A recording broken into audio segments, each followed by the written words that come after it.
My paranormal experiences all happened in the Garden State of New Jersey. For a lot of people out there who aren't familiarized with the Garden State, the bootleg of the U.S., a lot of the culture, very sporadic in the tri-state between New York and Pennsylvania. And there's a lot of mystery. There's a lot of things that I think a lot of people out there who, depending on where you're at, and of course, if you are familiar with New Jersey or if you even live there like myself, there are things that do bump in the night, not to say for expression, it's just the truth, because wherever you're at, especially, there's so many things. And tonight I wanted to share with you my paranormal experiences in discussing what were some of the events that personally made me question what it was. I want to take us back 10 years ago to 2012. 2012 were some of my early years in the cryptid paranormal field. For me, I remember, for those out there real quick to emphasize, I'm an enthusiast. I started as an enthusiast, gradually worked my way up into the research aspect between both fields. Around this time, I was still a very pro-enthusiast, and I didn't think anything too much of this. In 2012, in the summer that year, I was spending the weekends at my friend's house over the summer, where I would be power washing with him and his father. And one night, specifically, I believe it was sometime in July, it was a warm night. It was like very humid, AC, they had nothing in the house, so it was pretty hot, and I just couldn't sleep. I went downstairs, and I just had to use the bathroom. And I just went ahead and just refreshed for a minute, just washed my face. And then when I exited the bathroom, I had noticed, because outside the bathroom facing to the left is the kitchen, some of the kitchen cabinets were open. I didn't think too much of it because my friend had a sister who was about 5 years younger. Keep in mind, at this point in time, we're teenagers, so we're pretty young at this point in our time. His sister, would often leave some stuff open. It was very common, but this was around, like I said, it was midnight, 1 o'clock. So it was very, very late. And at this point in time, about another few hours, I had to be up anyways. So I just didn't think too much of it. And I went ahead and went back upstairs. Now, I was sleeping on an air mattress. So I was right on below the wooden floor. I'm in my buddy's room, and, we're trying to sleep. He's sleeping. I'm just trying to sleep. And all of a sudden, about a half hour after that experience, I just hear footsteps, minor footsteps, slowly going up the stairs. His room and her room, his sister's room, are across from each other. They're diagonal. And then the stairway is in the hallway facing center. So he's facing the right side of this. It's close. So I'm thinking to myself, that's very weird. I'm thinking, maybe it's his dad or it's his mom or something, whatever. I'm expecting the door to open. Nothing happened. This went on for about another couple of minutes or so, and didn't think too much of it again. I just thought it was whatever. And then again, about 15 minutes go by, and then it happens again, but this time it's a little faster. So the footsteps started slowly the first time, and the second time it began a little quicker. And I was getting a little freaked out a little bit because I didn't put two and two together at the time, but I was just trying to sleep. I didn't think too much of it. And part of me also thought, because if it's in the time of the year, if it was July, around this time of year, people are always throwing off fireworks. I'm thinking it was booms, but I didn't think too much of it to be a boom like that, especially because we had the windows open. So I'd be hearing it outside. I didn't think too much. I didn't think it was fireworks. And the footsteps stopped. A few hours go by, I fell asleep eventually, and I wake up, and I didn't think anything out of it. It was like a normal day.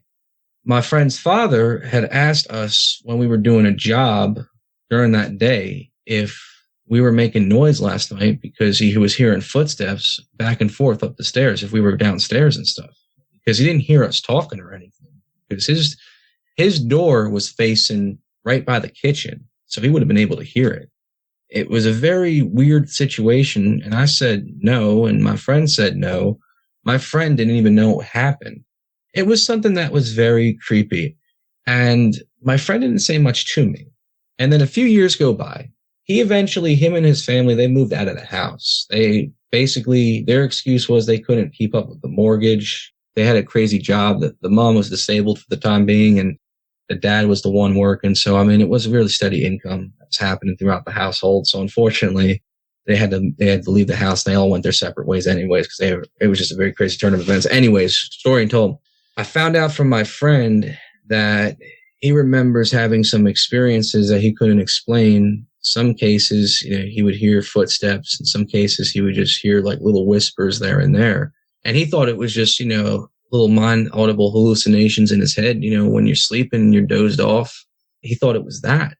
Even creepier was that the sister would also say that, she heard things, she'd feel cold presence in her room.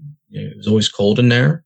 Even it was during the warm summers and the hot summers, it was always cold in the room. Even when I went in the room during the summer, I was like, this is the most coolest room in the house.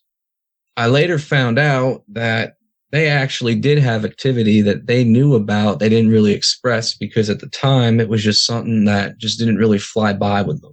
It was just something that I think, because keep in mind as teenagers, anybody can make something up. It'd be spooky for teens or just think it'd just be a bunch of baloney. But the thing is that I get why, but that's why I believed it was a paranormal experience because, no one would just say that out of the ordinary, out of the blue. I just thought it was very weird. The whole situation was just weird. It creeped me out for a little bit. I got to the point where, I wanted to actually revisit the house when I found that out. I found out that the house got condemned, and I was disappointed because it's moments like that. And this was when I was more researcher at this point, where I just felt like, it was a missed opportunity if I was really into it. So that was my first experience in 2012. Let's fast forward a few years later. This happened in Jackson, New Jersey. This was a condemned house off of County Line Road. For those who are familiar residents of New Jersey, you probably are familiar with Ocean County and where Jackson resides in that little area. And there's a lot of woods everywhere, confiscated everything. So this was a little while later, and me and a few associates went out, and we basically were looking up urban exploring locations. One of my biggest pastimes is urban exploring. I like it. I don't encourage it for everybody. I always tell people, be safe, but, be with caution because there's rules to it. People urban explore, but some places are condemned private property. This ties into this story. Me and an associate one night, a few associates, because me and my one buddy who was more into the paranormal than his buddies, they all just went together for the thrill. But my one buddy who was into it, we were just thinking about like urban exploring, but the possible what if, what could happen, just go out and just explore. And we did it at night. We just got fresh out of high school. We didn't care. We go out to this place and we grab our flashlights. And this was before, the smartphones were much cooler with the lights where you can just light up a room. So now you can just we had the classic flashlights, those ones where we use batteries. So we go in, and the first thing we noticed, because the house was pre-condemned, the house was just abandoned at this point in time. We just tried to find a way in. The front was locked. Windows, we can get in through the windows, but did we really want to smash a window? No. So we go in and we go through the back door. Back door, we got lucky. And we go in and we didn't think of anything the ordinary. There's an upstairs, regular living room portion, kitchen, and there's a basement. Two amigos is what I call them because they were just tagging along. They were in the kitchen. They go around. They were just BSing, doing whatever. Me and my other buddy who was more into it, we just went ahead and we just took a look at the basement first. We went to the basement. We found a couple things. We found some World War II containers, a little bit of memorabilia too. And then we found rusted blacksmith collectibles, certain melee weapons, you name it, whether it was a knife or if it was like a small machete, and just anything that was like a survival tool kit. Me and my one buddy were down there. These other two amigos were we're upstairs, just ignoring anything. And then all of a sudden, there was a bang, came straight from the living room. We heard this bang because keep in mind that this house, there's no one in it. Not to our acknowledgement, at least, or what we think. We didn't think anything out of the ordinary. But the thing that was weird about it was that this bang, because it echoed, we also heard that there was no wind. It wasn't windy that night. It was hot. It was just weird. And if it was like, maybe if someone was living here, maybe, just maybe out of the ordinary, maybe they were just trying to scare us off. But the thing about it is that I'm not 100% on it. I don't personally think so, because we would go ahead and go upstairs. We went upstairs. We just didn't think anything out of the ordinary. Like I say, the other two guys, they went ahead and they were just downstairs. We went up to a bedroom, and the bedroom had a couple of Victorian paintings. We interpreted it was maybe a female that resided in it. There was pink paint, the walls with a little bit of hearts and some roses, like dead like flowers that were on the ground. So we interpreted that it was just maybe someone in a female's room. We just were in there for a little bit and relaxed, and about a couple minutes go by. All of a sudden, again, we heard a bang come from the other side of the hallway. And this time, it was coming from one of the other rooms. And we guessed it was a guest room because there was no thing into it, or storage room. You know, it was just like a futon couch that was folded into a bed, just some old junk. Now we're more alarmed because the bangs are coming from like different directions, and you know they're like a couple minutes in between, which gives people enough time to go ahead, and if they were to pull a prank or if this was someone's house, they like go from that area to area. But at the same time too, we didn't think so, and especially because on our minds we're thinking with a pattern, these bangs are coming from different parts of the house, but they're all on opposite ends. The basement, when we were hearing in the basement with the kitchen, it came from the other side of the kitchen, the living room, of course. We were spooked. The biggest thing of it all was when this time we heard a bang come from the basement. And this time, you know, no one had to go, none of us, and I get why. We didn't know no one wanted to go down there. Because if there was something down there, let's just say if there was, yes, something could happen. But really, no. The thing is that once we made a couple steps down to the basement and heard a ridiculously loud scream that echoed throughout the house, but it felt like it came from upstairs. We didn't know, because the next thing that happened next was that all four of us just ran out of the house to the back door and just bolted. We got into the two cars that we all carpooled in, and we just left. We didn't care. At that point, we assumed it was paranormal activity. But one of the biggest pinpoints a lot of people point out in any of these events sometimes when they urban explore, look at, you know, houses that are abandoned or something, is that some people might be living there. Homeless people, or, you know, for people who are under substance addiction, you know, living in a halfway. You know, that's happened before. We didn't think it was that, not just because of the bangs coming from different sides of the house. Mind you, started with the living room, or it worked our way up to the top of the other side of the hallway of the upstairs portion, then leading back down. So it was just weird. It didn't make sense to us all. A little while, about maybe a couple years later, we found out that the place got condemned and then demolished. No explanation, nothing. When doing a little research, we didn't find anything. It was just a weird case, made no sense. Weirdest thing about it was the fact that even though that happened the way it did, the two guys that, you know, were there, the two amigos, they were spooked about it, but they still talk about it to this day, and they've got more into the whole paranormal aspect of things ever since. I think that was kind of what they were looking for to begin with, was something, but it was just something very odd, even when we all talk about it to this day. That was the second experience, very interesting experience. This next one isn't too crazy, but it does take place in a very popular region in New Jersey. It's called Clinton Road. For some people out there, you know, you might be familiar.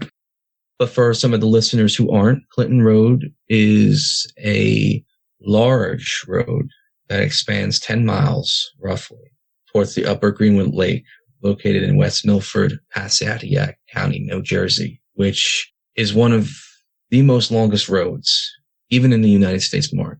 But the road and the land have gained notoriety over the years because of the legends that surround it. From paranormal encounters of ghosts, strange creatures being sighted, to Satanism and Ku Klux Klan sightings, reportedly rumored. Now, a bigger rumor of that, too, is of that professional killers that worked for the mafia during the 20th century had dropped bodies there. That was a body disposal. There was also cases, too, where some serial killers even post mafioso era, going into the more modernized era where bodies were discovered. There was a case of a gentleman who was found in 1983 and his body was being devoured by turkey vultures. And he was discovered along the 10-mile stretch going 5 miles in. A lot of people got to recognize that Clinton Road, this area itself, it is one of the most highest stretched roads in America. And there's so much wood that surrounds it that anything is possible to be seen there. So I want to talk a little bit about the two experiences I had there because they both were different. The first one was in the summer of 2019. Me and a few other associates who were different from the past associates went out. These were more enthusiasts. This was me, pro researcher. This is when the Venomous Fringe was still airing on YouTube and was a thing. The first experience was very disappointing. I'm just going to be extremely honest with listeners, is that when you look up Clinton Road, a lot of people put out a lot about the paranormal. Some of the YouTuber influencers, for example, always film the wooden portions of the area. But what some people fail to recognize is that there's a lot of houses there too. My first experience going there in the summer 2019, we went there after 2 hours. We drove there literally for 2 hours where our location was. Were we going to think we were going to see something? Possibly. There is a lot of lore behind the place. One of the areas in Clinton Road by a reservoir is called Dead Man's Curve, where there's reports of a ghost boy at midnight. It will be, if you go ahead and put one of, like, I guess like a penny or like something in the middle of the bridge, the boy will swim below and will push the person into the water or on the other side of the bridge or something like that. Or the penny will be returned or dropped back up. There's so many different ways of the lore behind it. Another one is a case of a ghost Camaro driven by a woman who had passed away when she crashed it in 88. This is one of the more common cases where people have been chased on the road.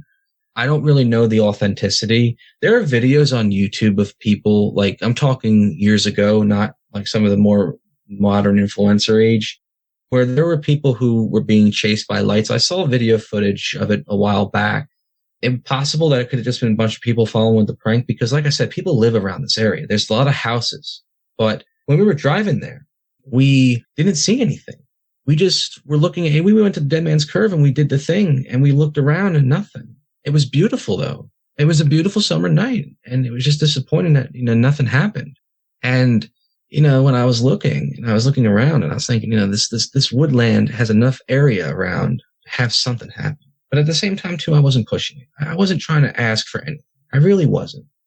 Long story short, after that first experience, we went ahead and we waited about maybe almost close to about maybe 5 months, actually, because it was in July, or it was June or July. I forget, but we went a little while later. It was December 2019, and it was definitely, I remember this one because of what happened. We went up past the same road. Now, mind you, we went the 10-mile stretch the first time. So, of course, we're thinking in our minds, and we did this at and I'm sorry, I forgot to mention the time frame. So we got there around midnight, and it was between 12 and 12, the first experience, and we didn't get nothing. So it was around sporadic hours of where anything could possibly happen, especially the Dead Man's Curve. We wanted to get there beforehand. But we were about 5 minutes late because we had to make a bathroom break. Anyways, second experience. Went ahead, and this time, and this kind of has a little bit of cryptid to do with it, because I've heard this so many times, even when I was interviewing people on my show. I'm sure this has been a common for you as well. There were this thing where there was like this illuminated fog that was like a colorful Amish amber. And it was like a little, it wasn't like, it was, if you were to really look at it, it wasn't like anything. It just felt very off. Now, it was cold out. Keep in mind, it's December. It's the winter season. It's right before Christmas, mind you. I was very surprised that this road isn't busy around that time of year, considering the fact that it's, of course, the Christmas holiday. And people do commute on that road. Daytime, that road is a little busy. I've seen photographs of it. But that's not the point. The point is that when we went down, we saw these illuminated amber-like fog. My one friend is freaking out because he thinks that it's some sort of UFO connection. I'm looking around because I'm thinking, you know what? This just looks like, something's ready for a cryptid report to happen. I'm looking at my friend and I'm thinking to myself, hey, do you think that if this was to be more paranormal, do you think that this would be the perfect moment for something to pop out? if it was to be more cryptid related. And he said possibly. But at the same time, too, he only known a Bigfoot. Dogman to him was like a werewolf. He thought of it like that. We went out and we got out of the car around the 6 mile stretch. We got out and we looked, and the biggest thing I was looking for was I was staring around the perimeter. I just wanted to see something. I just wanted to see maybe I could find something, because I was content. I would say I was driven, a little needy, you can say, but really I just wanted to see if maybe something was out there, and I was content there was. I was disappointed though when there wasn't, and I felt just god awful the first time. But when we went out there, the illumination was really ominous, and we went past towards Dead Man's Curve, and this is a little earlier in the stretch, keep in mind, so we backtracked a bit. It was very, very creepy. The one thing that stood out the most, though, when we started seeing small dots pop in and out in the sky around the area. Now, this might be UFO related, but Paranormal Connection, hotspot wise, take it how you see it. Take anything I've said tonight as you see. I will say this. It was creepy. As someone who has always been more into the cryptid aspect versus the paranormal, it definitely freaked me out. But these lights were they were differentiated. They felt like you'd see these lights in the sky. The StarNet satellite, or whatever, the lights that we see in the sky currently is what they were like, but red. And I said to my one friend, I was like, you ever see anything like that before? I was like, no. Well, the other guy thought he was going to die because of just the way he looked. And personally, I would have thought that too. I was waiting for the fireballs to erupt because it didn't seem right. But it was a very creepy experience. And maybe it applied to Clinton Road. Maybe it was just the fact being is that, it was just, the fog was just too much that night. And, we were catching different colors. I'm not colorblind. But even if I was colorblind, that wouldn't be the color I'd see in the sky. So color would be different. Each color is different, of course, how you see. We're colorblind, but that was basically the paranormal experiences I've had myself. There is a couple other experiences that were secondhand given to me, but I'd love to share because these are actual cases that, to me, really stood out to me. And these were not just people, eyewitnesses. One of them was in my second, but these were also people I knew personally. This was actually the same crew, but I was not present for this one. This was an event that happened at the Cliff Manor Ruin Estates. This was a place built in 1911 as a summer home for George Zabriskie, who was a wealthy businessman who made his money in the flower trade, and the mansion was one of the many homes that sat atop of the Palisades property of the Millionaire's Row. That was the nickname coin given to this estate. This is the only estate to this day, the Cliffdale Manor, that is present. Everything of the Millionaire's Row has been demolished or faded in time. It's now listed as an urban exploring location, and it's totally legal to visit. There are rules, but the rules, they stand for themselves. So take it as you will. My one associate one night was with a friend. Him and his one or two associates who were present with me in that one case, they were there that night, and from how he told me it, this is how he started it. It was quiet out, midnight, damp, quiet, anything. They were not thinking anything out of the ordinary. They heard a little inaudible whispering, is what they said. Then this one guy who was present turned to his right while they were all together. They were all scared. They were playing chicken, and they were all scared. They were all together, and he turns to his right, and he apparently sees a woman in a white dress. First heard this, I just instantly kind of turned my head and just, rolled my eyes at first. But then the woman with the white dress got closer. He said the white woman with the white dress was getting closer to him. And then it was like, I guess for some reason, it was into him or something. I really don't know. I wasn't there, but it was a very creepy case because immediately following that, they left. And he believes spiritually that this thing developed a connection with him, because about a couple days later, he goes ahead and he's in his room. He's asleep. And then all of a sudden, his posters in his room, he wakes up. Well, there's one or two that come down, and then he falls back asleep. One of them falls on him because there's one facing above his bed.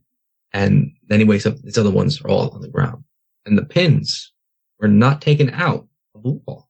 So it was kind of weird.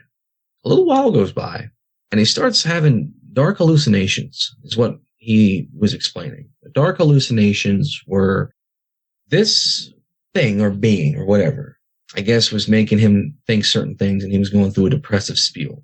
It got to a point where he was just confined in his room. He would break out into these cold sweats and was throwing up and stuff. He felt possessed.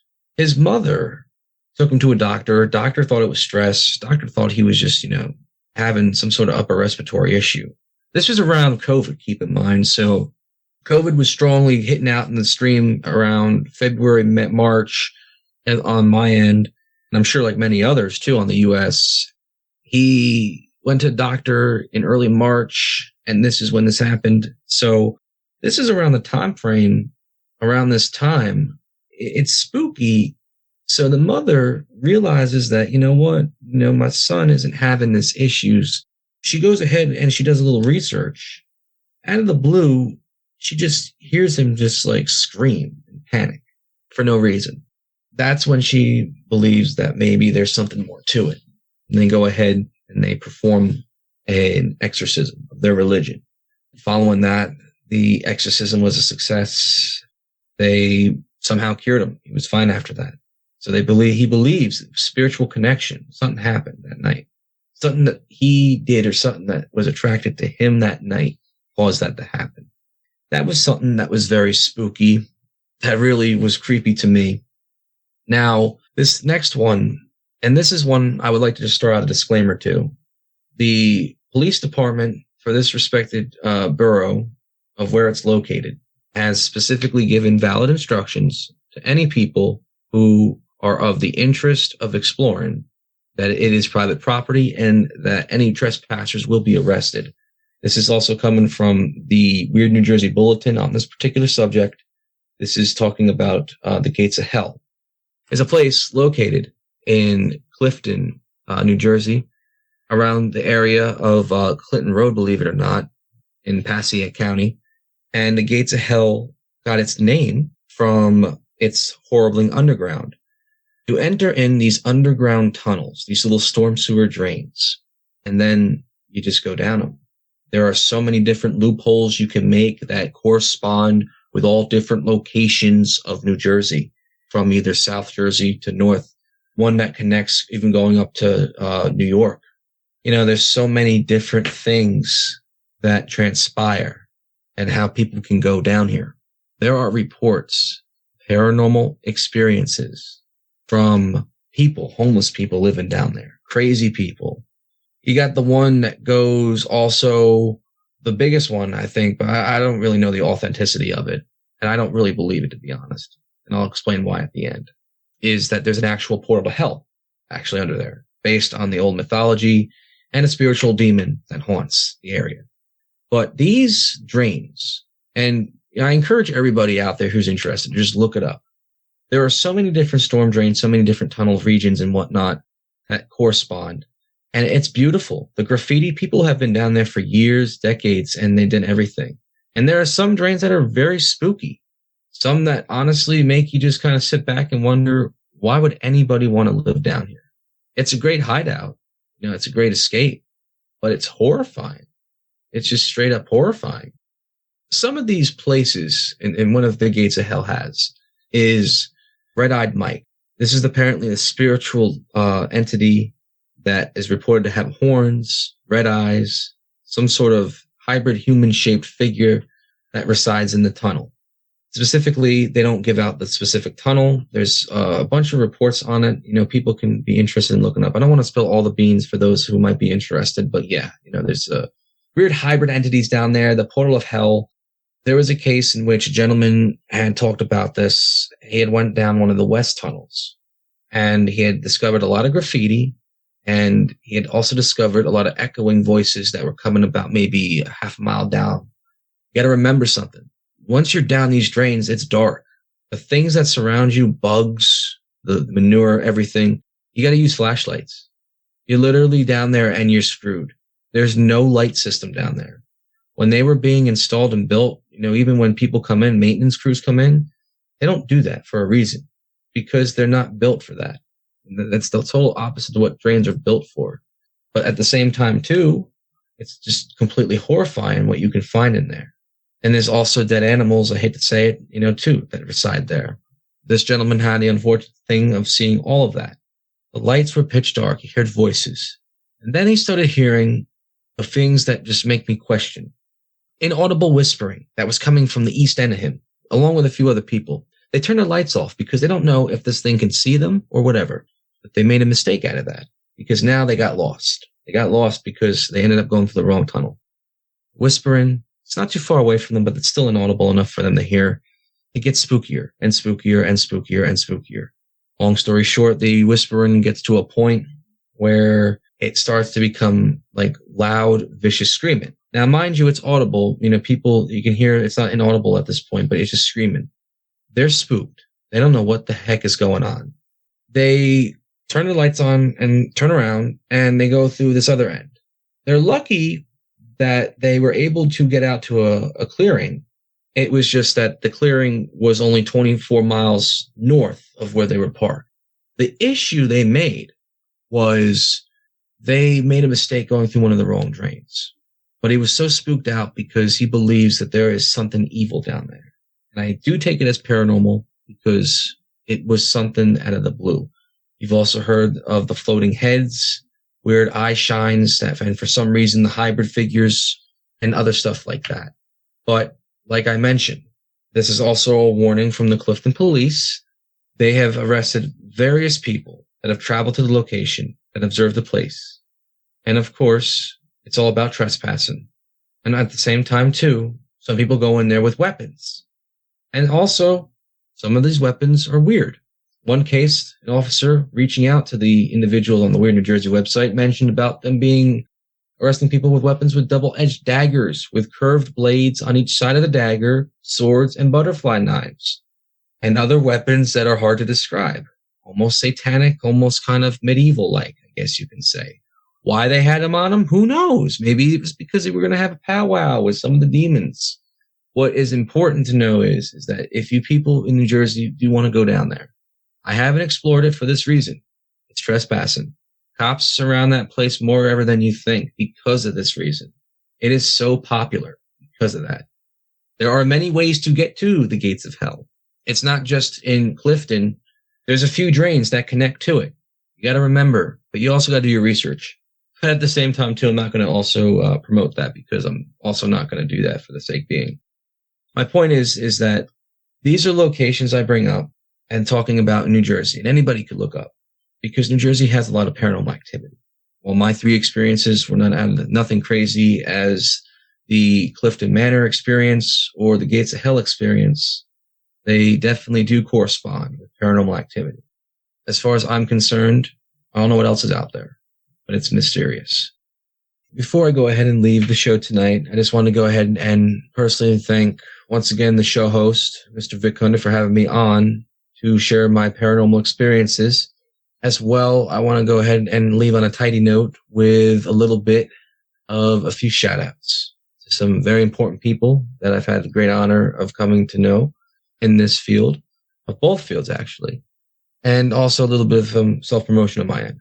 First and foremost, I'd like to shout out to Christian McLeod and Daniel Haynes of the American Cryptid Paranormal Society. These 2 gentlemen I've had a great relationship with in the past 2 years. They discuss everything cryptid, everything paranormal, and they too, coming out from the Great Lakes of Carolinas, trying to find all the things mysterious, bumping into the night, no hench intended.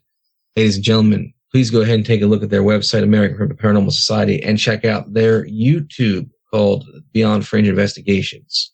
As well as, ladies and gentlemen, I would like for you to check out Staring Into the Abyss Radio. You can hear that on Paranormal X with hosts James Hershey and James L. Ash. These 2 guys I've known for 5 or so years, and these guys have been pretty good guys I've had a great relationship with too as well. These guys talk all the things mysterious, paranormal, but they go deep. They go deeper into the realm. Demons, exorcisms, to all the other things mysterious. I can go into all that, but it would take me all whole night talk. Check out Staring Into the Abyss Radio. That airs on Paranormal X every Sunday night at 9. And the final shout out will go out to some respected investigators as well. the West Coast Cryptid Paranormal Society. These guys have been very good people to me. They've respected my research as well, and also big advocates of all the avenues. I would like for you guys to check them out as well, what they got cooking in the bacon ovens and everything, because I'm telling you, it's great. And I think these guys are great.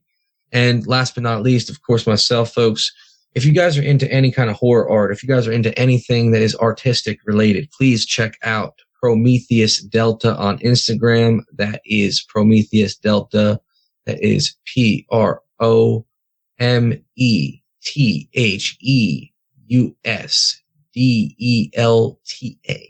Check it out on Instagram.